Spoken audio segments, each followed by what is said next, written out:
नमो भगवते वासुदेवाय. सार्थ सुबोध ज्ञानेश्वरी. लेखन व वाचन सौ मनीषा भास्कर अभ्यंकर, महाराष्ट्र, मिरज 416410. अध्याय 12वा. भक्तियोग. ज्ञानेश्वरीच्या 12व्या अध्यायाचं समालोचन. भाग 2. भगवंतांनी अर्जुनाला व्यक्तोपासक व अव्यक्तोपासक यांच्यातला फरक व त्यांना मिळणारे फळ कोणते ते सांगितल्यावर भगवंतांनी अर्जुनाला भक्तीचा उपदेश केलेला आहे. अर्जुनाला भक्तीचा उपदेश.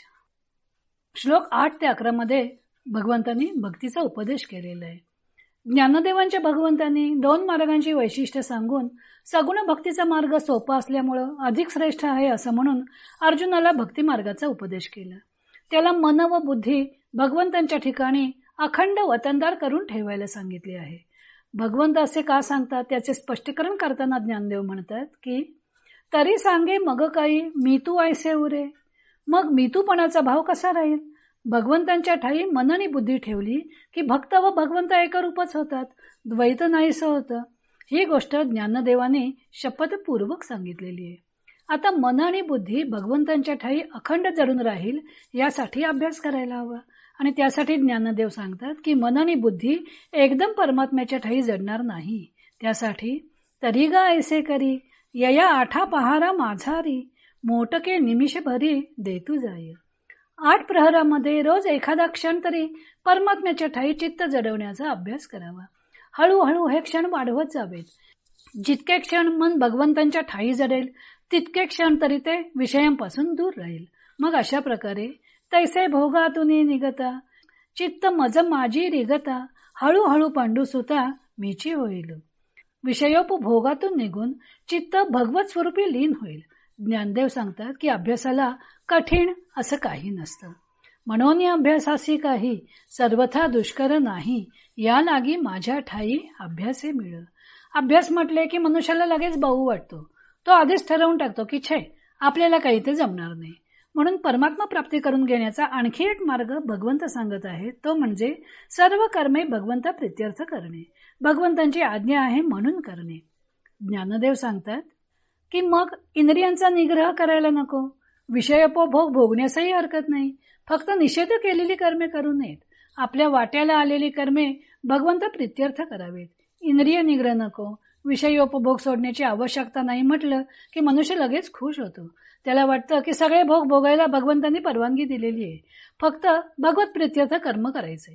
सोपं आहे हे सर्व, पण विचार केला की कळून येते की अभ्यासच कसा करायचा ते ज्ञानदेवानी वेगळ्या परिभाषेत सांगितलेलं आहे. सगळी कर्मे म्हणजे त्यात विषयोपभोग पण आलेच. सर्व विषयही भगवंतांचे स्मरण ठेवून भोगायचे. आपल्या वाट्याला आलेली सर्व कर्म भगवंतांच्या प्रित्यर्थ करायची आहेत. असं म्हटल्यावर कोणती कर्म चांगली कोणती वाईट ते पाहण्यासाठी त्या सर्व कर्मांवर बारीक लक्ष ठेवणं आलंच. कारण वाईट कर्मे तर भगवंतांचे प्रित्यर्थ करता येणार नाहीत. निषिद्ध कर्मे करू नकोस असे ज्ञानदेवानी सांगितले आहेच. थोडक्यात एक एक निमिष अभ्यास कसा वाढवायचा हेच भगवंतांनी मत्कर्म परमो भव या शब्दात सांगितलेलं आहे.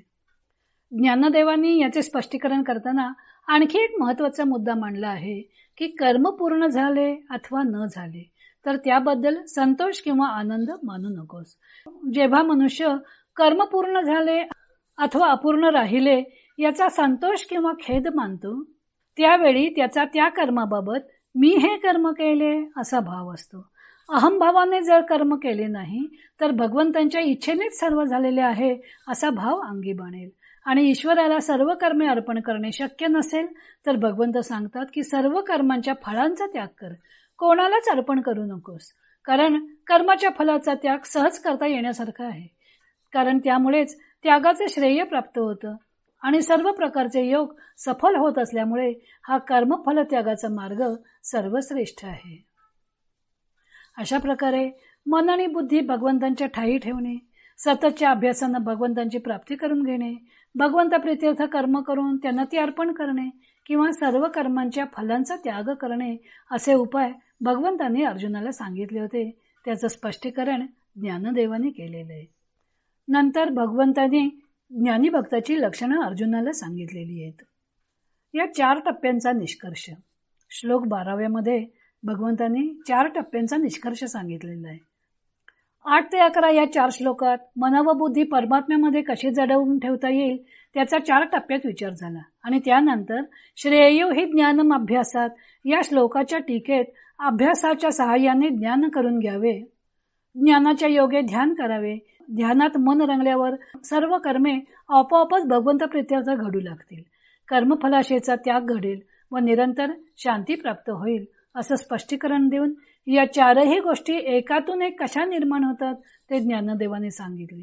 आणि हाची अनुक्रमू स्वभद्रापती असं म्हणून ज्ञानदेवानी अभ्यास, ज्ञान, ध्यान आणि कर्मफलत्याग व शांती असे एकातून एक निर्माण होणारे टप्पे आहेत या गोष्टीवर शिक्कामोर्तब केलेलं आहे. आता आपण भगवंतांनी सांगितलेली भक्ताची लक्षणं उद्या पाहू.